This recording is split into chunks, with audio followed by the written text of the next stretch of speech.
Hello student, welcome to the सेफलॉन classes. I am Mohammad Saif. तो बच्चों, लास्ट लेक्चर में हमने कैसे किसी न्यूट्रल बॉडी को चार्ज करते हैं ये पढ़ लिया था। तो आज के लेक्चर में हम डिस्कस करेंगे कि कूलॉम्स लॉ क्या होता है। उससे रिलेटेड जो है कुछ आसान से क्वेश्चंस करेंगे। ठीक है, तो स्टार्ट कर लेते हैं कि कूलॉम्स लॉ क्या होता है। कूलॉम्स लॉ बेटा, कोई भी आपके पास दो चार्ज पार्टिकल हैं, दो पॉइंट चार्ज पार्टिकल हैं, तो उनके बीच में कितना इलेक्ट्रोस्टैटिक फोर्स एक्ट कर रहा है ये हमें बताता है। तो ये जो electrostatic force acting between two point charge particle होता है, it is directly proportional to the product of their charges and the inversely proportional to the square of distance between them. जैसे स्टेटमेंट जो है मैंने यहाँ पर बेटा लिख भी दिया है ताकि आप उसको अच्छे से नोट कर सके। और मैथमेटिकली हम यहाँ पर देख लेते हैं कि हमारे पास दो पॉइंट चार्ज हैं बेटा, एक ये है और एक ये है। इनके बीच का जो सेपरेशन है वो आर है। यहाँ पर ये आपके पास Q1 चार्ज है, यहाँ पर ये Q2 चार्ज है। और ये इस फ्री स्पेस में या फिर एयर में रखे हुए हैं, वैक्यूम में या एयर में रखे हुए हैं। तो इनके बीच जो लगने वाला फोर्स होता है F is directly proportional to the product of their charges and inversely proportional to the square of distance between them. यहाँ पर F जो प्रोपोर्शनल कांस्टेंट है ये लगाएंगे तो ये K times Q1 Q2 divide by are square हो जाएगा। ओके, यहाँ पर ये हो जाता है। यहाँ पर जो K की वैल्यू होती है ये एक्चुअली इस तरीके से लिखा जाता है, K की value 1/4 pi epsilon naught Q1 Q2 divide by are square होता है। ओके, यहाँ पर ये जो एप्सिलॉन नॉट है, ये एप्सिलॉन नॉट इसको बोलते हैं परमिटिविटी ऑफ फ्री स्पेस। अभी हम बात करेंगे, ये तो है केवल जब फ्री स्पेस में रखे हुए हैं। यहाँ पर K की जो वैल्यू होती है दैट इज इक्वल टू है आपके पास 1/4 pi epsilon naught is equal to 9 × 10⁻⁹। अगर हम ऐसा ही सिस्टम में बात करें K की वैल्यू तो हो जाएगी 9 × 10⁻⁹। और अगर आप यूनिट की बात करोगे तो K की वैल्यू देखो आर स्क्वायर इधर जाएगा और ये जो Q1 Q2 है वो नीचे आ जाएंगे, तो ये हो जाएगा न्यूटन मीटर स्क्वायर पर कूलाम स्क्वायर। तो ये इसकी यूनिट हो जाएगी आपके पास। यहाँ पर यहीं पर जो एप्सिलॉन नॉट है इसको बोलते हैं परमिटिविटी ऑफ फ्री स्पेस। ये एप्सिलॉन नॉट कहलाता है permittivity of free space. Okay, इसकी जो वैल्यू होती है एप्सिलॉन नॉट की दैट इज इक्वल टू हो जाती है इसकी वैल्यू होती है 8.85 इंटू 10⁻⁻12 है ना। इसकी देखो यूनिट की बात करोगे, यूनिट क्या निकल के आएगी, यहीं से देख लो आप, एप्सिलॉन उधर जाएगा के नीचे आएगा, तो ये जो यूनिट है वो क्या हो जाएगी, रिवर्स हो जाएगी। क्योंकि इसको उल्टा करोगे आप तो ये जो यूनिट है वो रिवर्स हो जाएगी, यानी कि हो जाएगी कूलाम स्क्वायर पर न्यूटन मीटर स्क्वायर। ओके, तो ये इसकी यूनिट हो जाएगी एप्सिलॉन नॉट की। तो मैं आपको बता रहा था कि जो एप्सिलॉन नॉट है ये परमिटिविटी ऑफ फ्री स्पेस है। अगर मान लीजिए किसी अदर मीडियम में रखे हुए हैं आपके ये चार्ज पार्टिकल जो हैं अदर देन फ्री स्पेस या वैक्यूम है, तो उसकी जो परमिटिविटी अलग होती है। परमिटिविटी होती क्या है बेटा, परमिटिविटी होती है ability of a medium to store electrical energy, है ना, in the due to the influence of electric field. तो इलेक्ट्रिक फील्ड के इन्फ्लुएंस की वजह से किसी भी मीडियम की या किसी भी मटेरियल की जो चार्ज जो इलेक्ट्रिकल एनर्जी स्टोरिंग कैपेसिटी होती है, किसी भी मीडियम की इलेक्ट्रिकल फील्ड के इन्फ्लुएंस की वजह से जो इलेक्ट्रिक एनर्जी स्टोर करने की जो कैपेसिटी होती है, एबिलिटी होती है, उसको हम बोलते हैं परमिटिविटी। ओके, तो मैं इसको डिफाइन कर दूंगा, इसका स्टेटमेंट भी आपको लिख देता हूं। ठीक है, यहाँ पर अगर मान लीजिए यहाँ पर ये जो इसके अलावा यहाँ पर है, देखो यहाँ पर जो है अगर कोई अदर मीडियम है तो उस केस में अदर देन कोई दूसरा मीडियम है, in other medium if the particles if the charge particles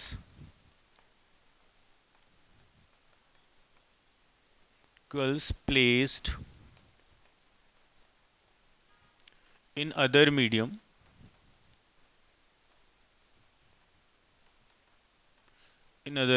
तब यहाँ पर देखो कितना हो जाएगा आपके पास, जो इलेक्ट्रोस्टैटिक फोर्स हो जाएगा यहाँ पर 1/4 pi epsilon. Okay, 1/4 pi epsilon और into Q1 Q2 upon R square. यहाँ पर ये जो एप्सिलॉन है वो जिस मीडियम में हमने रखे हैं उसकी परमिटिविटी है यहाँ पर। और यहाँ पर ये जो एप्सिलॉन है इसको ऐसे भी लिखते हैं, एक टर्म और होता है कि जो एप्सिलॉन होता है ये यहाँ पर या एक दूसरा टर्म होता है relative permittivity, that is equal to होता है permittivity of a medium divide by permittivity of free space. तो यहाँ से एप्साइलन की जो वैल्यू निकल के आएगी वो epsilon r into epsilon not हो जाएगी। तो अगर ये वैल्यू प्लेस कर दोगे यहाँ पर तो ये हो जाएगा 1/4 pi epsilon r into epsilon naught into Q1 Q2 divide by are square. Okay, तो ये हो जाएगा आपके पास फोर्स, अगर वो किसी अदर मीडियम के अंदर है। तो जाहिर सी बात है किसी दूसरे मीडियम में जा रहे हो, परमिटिविटी ऑफ फ्री स्पेस सबसे कम आपकी वैक्यूम की होती है। आप इसके अलावा किसी और मीडियम में जाओगे तो जो परमिटिविटी ऑफ फ्री स्पेस है वो राइज करेगी, तो यानी कि जो आपके पास उन दोनों के बीच जो लगने वाला कूलॉम फोर्स है वो डिक्रीज करेगा।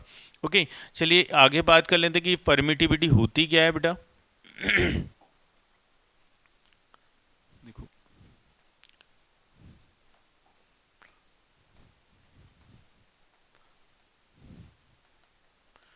परमिटिविटी है ना, epsilon, ability of a medium, ability of a medium और material, of a material to store electrical energy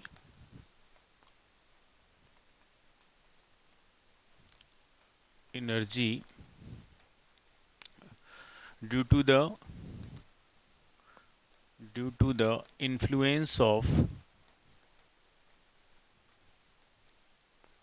electric field।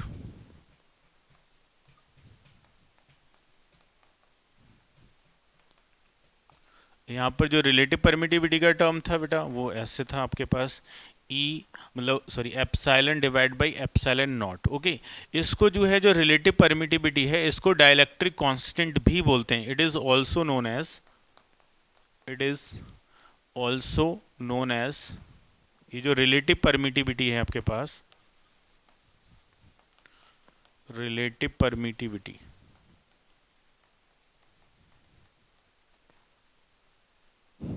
इसको डाइलेक्ट्रिक कांस्टेंट भी बोलते हैं। It is also known as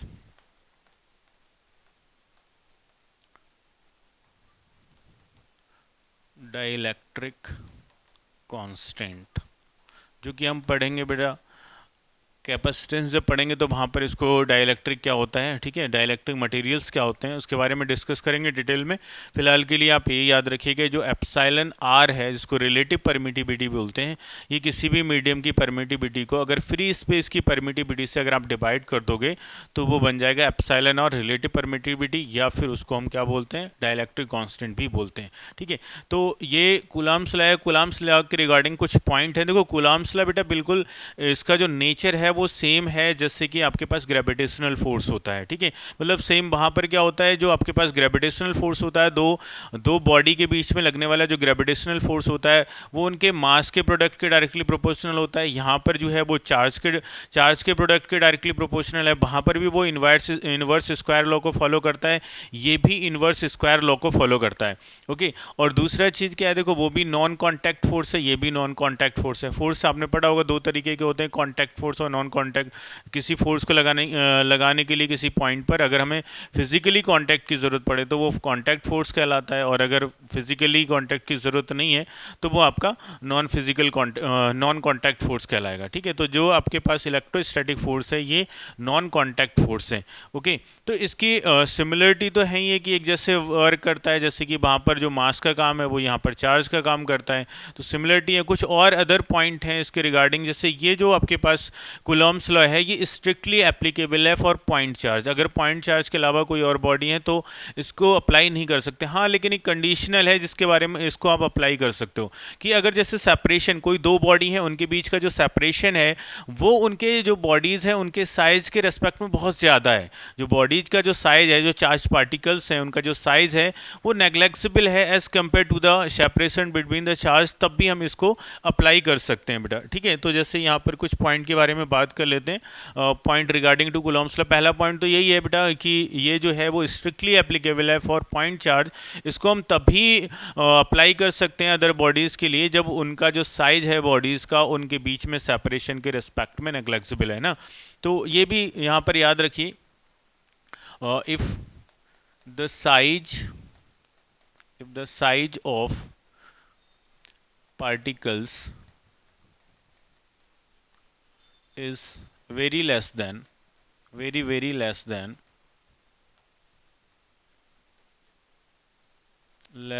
to the separation between them,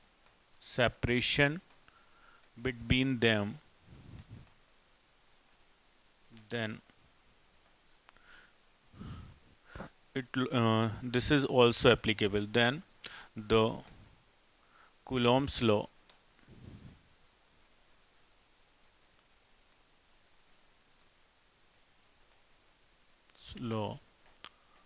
also applicable.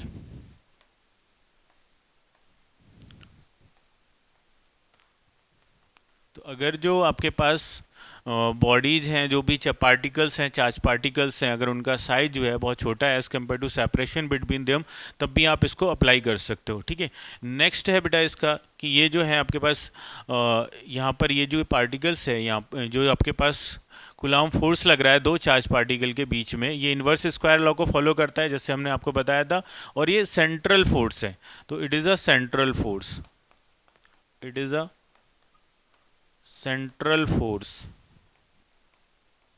Central force का क्या मतलब होता है, जैसे कि आपके पास जो ग्रेविटेशनल फोर्स है वो भी क्या है, सेंट्रल फोर्स होता है, इसीलिए ये भी क्या है, सेंट्रल फोर्स है। सेंट्रल फोर्स का मतलब होता है कि दो बॉडी के बीच में जो फोर्स लग रहा है वो उन दोनों बॉडीज़ को मिलाने वाली लाइन के लॉन्ग होना चाहिए। ठीक है, तो ये जो फोर्स है आपके पास, जैसे दो चार्ज पार्टिकल आपके रखे हुए हैं यहाँ पर, तो ये जो फोर्स लगता है इसी लाइन के लॉन्ग लगेगा। जैसे अगर ये मान ली दोनों चार्ज पॉजिटिव हैं, तो यहाँ पर ये वाला चार्ज इसको इधर रिपेल करेगा, यानी कि इस पर जो फोर्स लगेगा F/1 ड्यू टू 2, तो ये इसी लाइन के लॉन्ग लग रहा है, इसको ये इधर रिपेल करेगा, ये F/2 ड्यू टू 1 ये इस डायरेक्शन में लगेगा।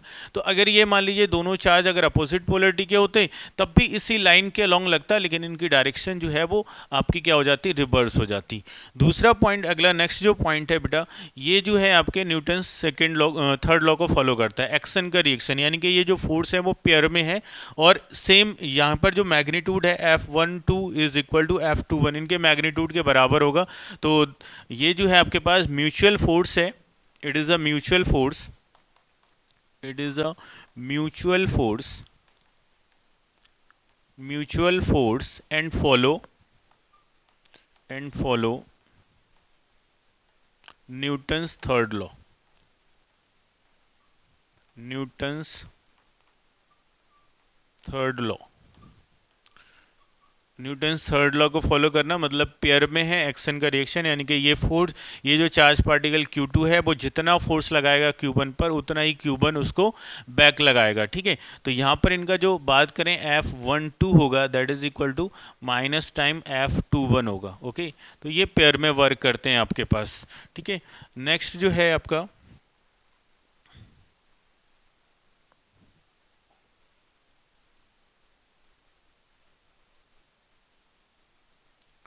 ठीक है, ये कंजर्वेटिव होता है, it is conservative in nature. Next जो पॉइंट है बेटा इसका, it is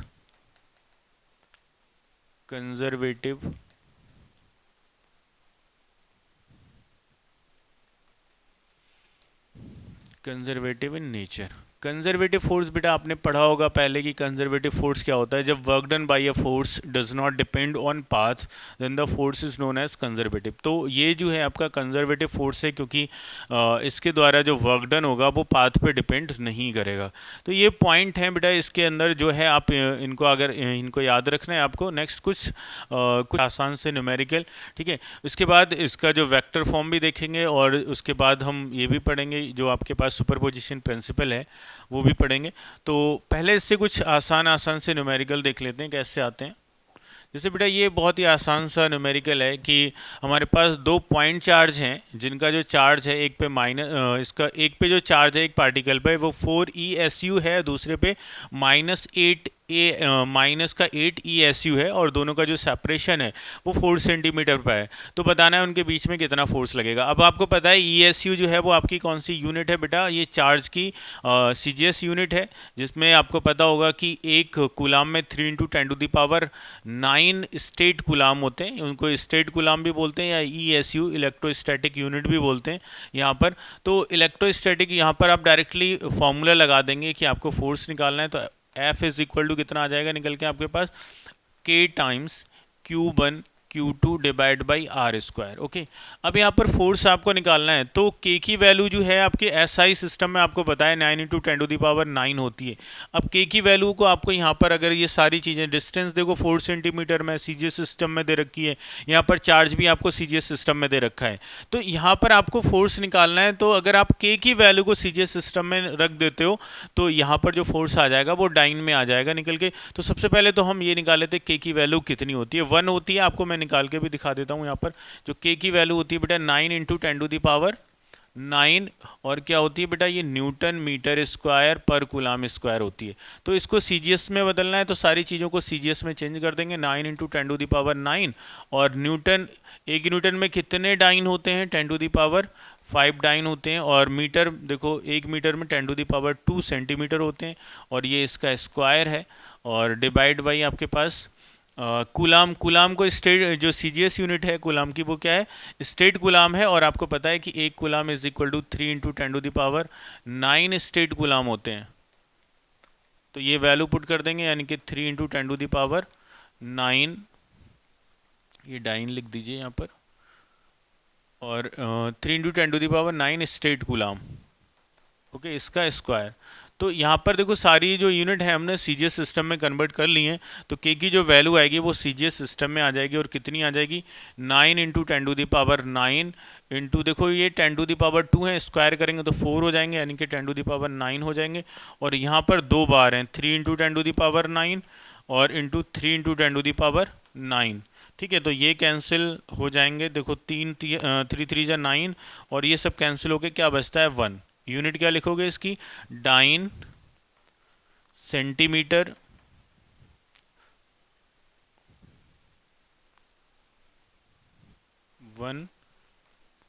dyne centimetre square divide by state coulomb square, state coulomb square. Okay, ये यूनिट हो जाएगी इसकी।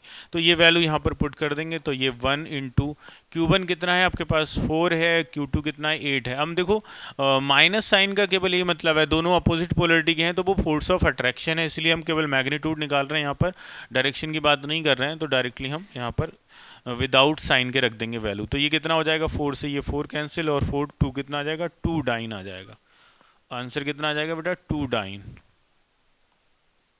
ओके, एकदम फार्मूला बेस्ड था। जो यहाँ पर मेन इन्फॉर्मेशन आपको देनी थी वो ये देनी थी, जो K की वैल्यू होती है CGS सिस्टम में वो 1 होती है, और कैसे आती है वो ये आपको बताना था। ओके, ठीक है, नेक्स्ट क्वेश्चन देख लेते हैं बेटा। नेक्स्ट क्वेश्चन ये है कि हमारे पास जो है एक दो बॉडी है, एक न्यूट्रल बॉडी है, सॉरी 2 बॉडी है हमारे पास। ठीक है, तो पूछ रहा है कि यहाँ पर electrostatic force acting between 2 identical charge particle, if मतलब हमारे पास 2 बॉडी हैं, आइडेंटिकल हैं, उन पर जो भी चार्ज है, तो उनके बीच में जो फोर्स लग रहा है वो F है। तो अगर एक बॉडी से 50% चार्ज जो है दूसरी बॉडी पे ट्रांसफ़र कर देंगे तो वहाँ पर जो है कितना फोर्स लगेगा।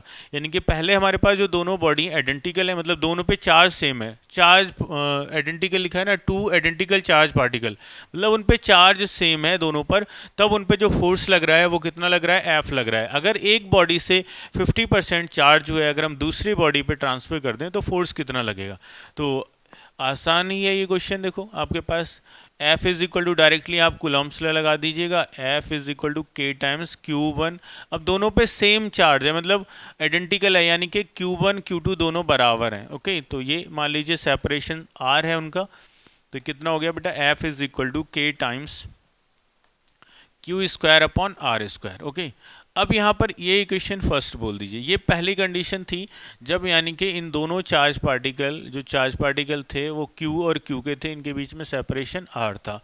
अब क्या किया सेकंड पार्ट में हमने क्या किया कि एक बॉडी से, मान लीजिए इस पे चार्ज पहले Q था, 50% कितना होता है Q का, Q/2, तो Q/2 इस पे चला जाएगा, इस पे कितना बचा Q/2, और इस पे कितना हो गया 3Q/2, 50% ऐड हो गया, मतलब Q/2 Q में ऐड हो गया, तो 3Q/2 बचा। ये सेपरेशन कितना है R।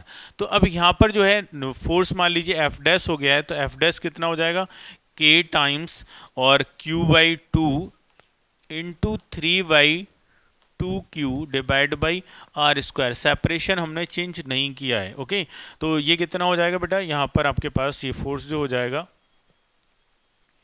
वो हो जाएगा F dash is equal to यहाँ पर 3/4 और क्या बनेगा KQ² divide by are square. ठीक है, ये इक्वेशन 2 हो गई। अब आप फ्रॉम फर्स्ट एंड सेकंड से देखो कि ये वैल्यू क्या है बेटा, ये वैल्यू कितनी है आपके पास, ये जो वैल्यू दिख रही है आपको, ये जो वैल्यू है बेटा ये वाली, ये किसके बराबर है, ये यहाँ से आप रख दीजिए इसमें उठा के, तो F डैश कितना हो जाएगा बेटा, F डैश हो जाएगा 3/4 और इसकी वैल्यू क्या है F के बराबर। ओके, बस इतना आसान सा सवाल है ये बेटा। ओके, चलिए नेक्स्ट क्वेश्चन देख लेते हैं बेटा। नेक्स्ट क्वेश्चन नेक्स्ट क्वेश्चन बेटा ये है कि हमारे पास 2 पॉइंट चार्ज हैं are placed in air at a distance r. What will be the separation between them on placing in a medium of relative permittivity epsilon r so that force acting between them does not change। यहाँ पर question ये है कि हमारे पास दो body हैं जिनको हमने एयर में रखा हुआ है, फ्री स्पेस में रखा हुआ है r डिस्टेंस पर। ठीक है, तो अगर हम उनको किसी दूसरे मीडियम में ले जाके रख दें जिस मीडियम की जो रिलेटिव परमिटिविटी है वो एप्साइलन r है, तो उसमें कितना सेपरेशन रखना पड़े उन चार्ज पार्टिकल के बीच में जिससे उनके बीच में जो लगने वाला फोर्स है वो चेंज ना हो। तो यहाँ पर देख लेते हैं कि देखो पहला क्या है बेटा, देखो पहले क्या है, मान लीजिए फोर्स चेंज नहीं होना चाहिए, तो पहले केस में वो एयर में रखे हुए हैं। फर्स्ट केस में देखो, केस फर्स्ट आपके पास एयर में प्लेस्ड है पार्टिकल, तो जो आपके चार्ज पार्टिकल हैं वो एयर के अंदर हैं, तो कितना आ जाएगा आपके पास F इज इक्वल टू 1/4πε0, और चार्ज जो भी है उन पे Q1 Q2 मान लेते हैं, Q1 Q2 divide by are square. ये कंडीशन है जब वो एयर में है। ठीक है, फर्स्ट कंडीशन है particles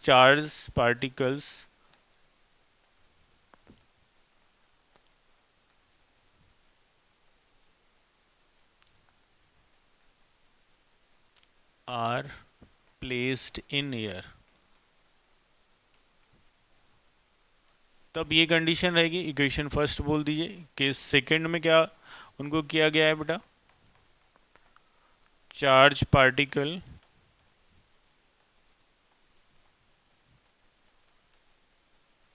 are placed in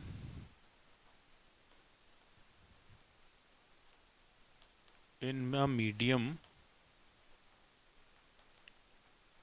of permittivity of relative permittivity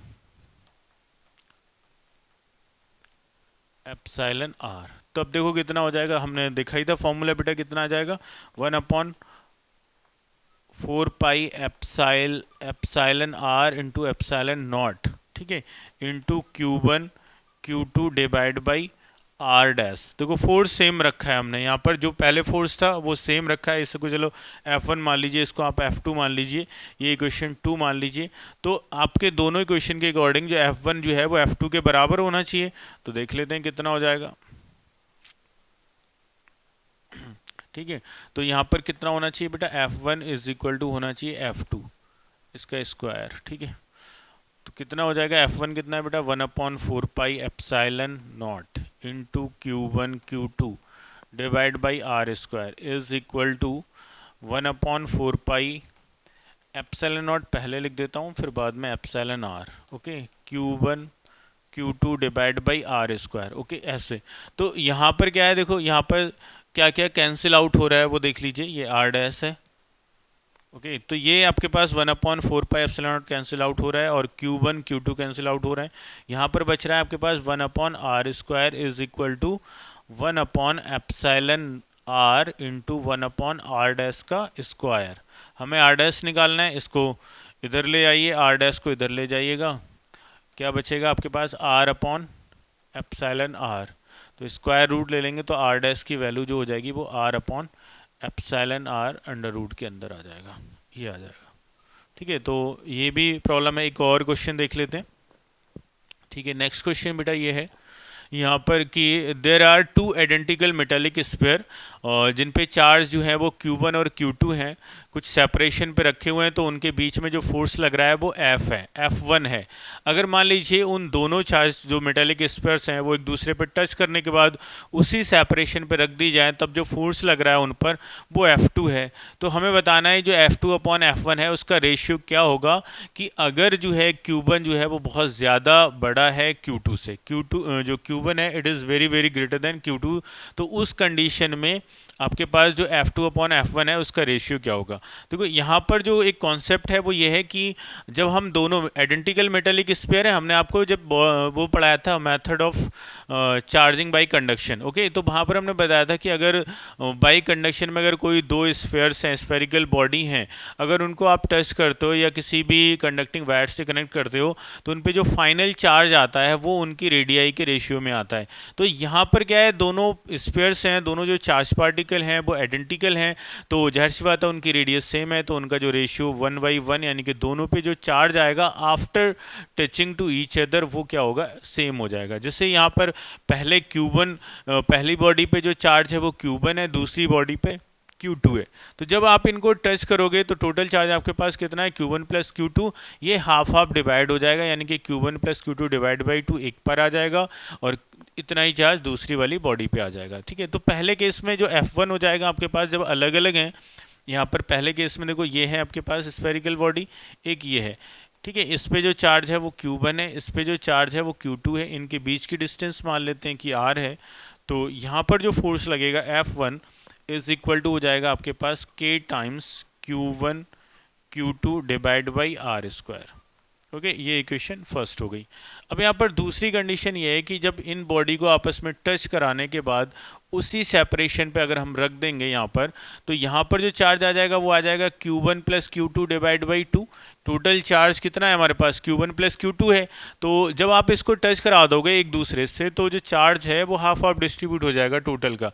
इस पर भी कितना चार्ज आ जाएगा, Q1 plus Q2 divide by 2। तो अब यहाँ पर फोर्स कितना लगेगा, F2 जो फोर्स हो जाएगा दैट इज इक्वल टू हो जाएगा K times Q1 plus Q2 divide by 2, और इतना ही इस पर है तो इसका होल स्क्वायर हो जाएगा, डिवाइड बाई सेपरेशन हमने चेंज नहीं किया है वही है, तो ये हो जाएगा यहाँ पर।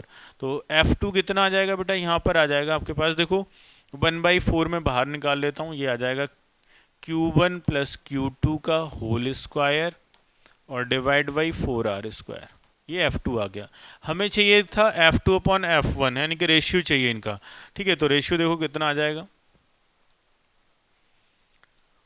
इनका जो रेशियो आ जाएगा बेटा आपको चाहिए F2/F1 चाहिए, तो कितना आ जाएगा बेटा F2/F1, देखो K/R स्क्वायर दोनों में है वो कैंसिल आउट हो जाएगा। F2 कितना है, Q1 प्लस Q2 का होल स्क्वायर, ओके, ये बचेगा, और यहाँ पर कितना 4 भी बचेगा उधर का, और यहाँ पर क्या बचेगा, Q1 Q2 बचेगा।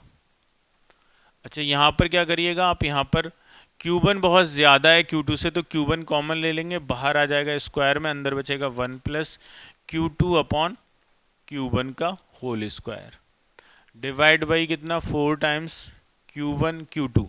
अब देखो यहाँ पर जो Q1 है उसकी वैल्यू बहुत ज़्यादा है और Q2 जो है वो कम है। अब Q2 को आपने Q1 से डिवाइड कर दिया तो वो और कम हो जाएगा, यानी कि ये वाला जो टर्म है आपके पास, ये वाला जो टर्म है बेटा, ये वाला टर्म 0 को टेंड कर जाएगा। ओके, तो 1 बचेगा, 1 प्लस 0, ये क्या बचेगा आपके पास, Q1 का स्क्वायर प्लस, ओ सॉरी 1 प्लस 0 का square divide by 4 times Q1 Q2। तो यहाँ से एक Q1 तो एक Q1 से कैंसिल आउट हो जाएगा, वो तो आपका 1 का स्क्वायर है तो Q1 बचेगा ऊपर, यानी कि आपके पास जो F2/F1 का रेशियो आ जाएगा that is equal to Q1 divide by 4 Q2 आ जाएगा। ओके, ये आंसर है आपके पास। तो ये अभी देखो हम केवल सिंपल वाले क्वेश्चन है जो कूलॉम्स लॉ पे बेस्ड हैं उनको कर रहे हैं। अभी हमने इसकी जो है मतलब सुपरपोजिशन प्रिंसिपल नहीं पढ़ा है, तो उसके क्वेश्चन नहीं कर रहे हैं। फिलहाल एक क्वेश्चन और कर लेते हैं, फिर उसके बाद में सुपरपोजिशन प्रिंसिपल की बात करेंगे कि कैसे करके हम जो है कि कई सारी अगर चार्ज पार्टिकल हैं तो उनकी वजह से किसी पर्टिकुलर चार्ज पे कितना फोर्स लगेगा, वो बात करेंगे नेक्स्ट लेक्चर में। आज के लिए बेटा ये लास्ट क्वेश्चन है, ये देख लीजिएगा। There are two charge particle हैं यहाँ पर, दो चार्ज पार्टिकल हैं यहाँ पर कि एक न्यूट्रल है और एक पे जो चार्ज है वो प्लस का क्यू है। तो कितना चार्ज जो है वो जो आपके पास चार्ज वाला पार्टिकल है उससे न्यूट्रल वाली चार्ज पार्टिकल पे न्यूट्रल वाले पार्टिकल पे ट्रांसफ़र किया जाए जिससे कि उनके बीच में जो लगने वाला इलेक्ट्रोस्टैटिक फोर्स है वो मैक्सिमम हो। ओके, तो यहाँ पर हमारे पास एक जो हमारे पास कोई भी पार्टिकल है उस पे तो चार्ज है लेकिन दूसरे पर नहीं है।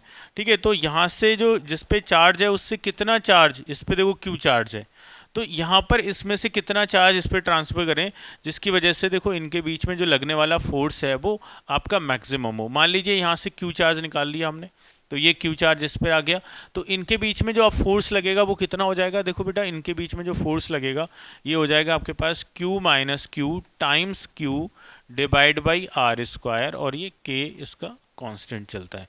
तो यहाँ पर ये जो फोर्स है ये मैक्सिमम होने के लिए क्या करना पड़ेगा आपको, यहाँ पर थोड़ा सा डिफ्रेंशिएशन यूज़ करना पड़ेगा, मैक्सिमम मिनिमा यूज़ करना पड़ेगा कि कैसे चीज़ों को मैक्सिमाइज किया जाता है। तो पहले तो इसको सही से लिख लेते हैं, ये हो जाएगा के अपॉन आर स्क्वायर और यहाँ पर क्यू क्यू माइनस का क्यू स्क्वायर। ओके, तो फॉर मैक्सिमम के लिए देखो, फॉर मैक्सिमम वैल्यू और F, value of F, F की मैक्सिमम वैल्यू के लिए क्या होना चाहिए बेटा, D F over D Q, यानी कि देखो क्यू यहाँ पर वेरिएबल है, क्यू को ही तो हम यहाँ से निकाल रहे हैं कि कितना ट्रांसफर करें, तो D F over D Q कितना होना चाहिए बेटा, ज़ीरो होना चाहिए। तो यहाँ कर देते हैं बेटा, इसका आप डिफ्रेंशिएशन करेंगे तो कितना आएगा बेटा, देखो के अपॉन आर स्क्वायर, ये तो कांस्टेंट है ऐसा ही बाहर रहेगा है ना। अभी ये देखो क्या बचा, यहाँ पर बचा क्यू, यहाँ पर बचा two q is equal to कितना होना चाहिए, ज़ीरो, तो ये तो ज़ीरो में चला जाएगा, तो q minus two q is equal to zero, और q की वैल्यू कितनी आ गई आपके पास, q बाई टू। तो अगर आप आधा चार्ज ट्रांसफर कर दोगे उस वाली बॉडी पर तो इनके बीच में जो फोर्स लगेगा वो मैक्सिमम लगेगा, और f मैक्सिमम कितना आ जाएगा बेटा, f मैक्सिमम आ जाएगा आपके पास k टाइम्स, अब देखो q बाई टू हो जाएगा ना दोनों पर, यानी q बाई टू का square divide by are square, तो ये हो जाएगा आपके पास k q square divide by four r square. तो ये जो है आपके पास मैक्सिमम फोर्स लगेगा चार्ज ट्रांसफ़र करने के बाद। ओके, तो आज के लिए बेटा इतना ही, मिलते हैं नेक्स्ट लेक्चर में। Thank you.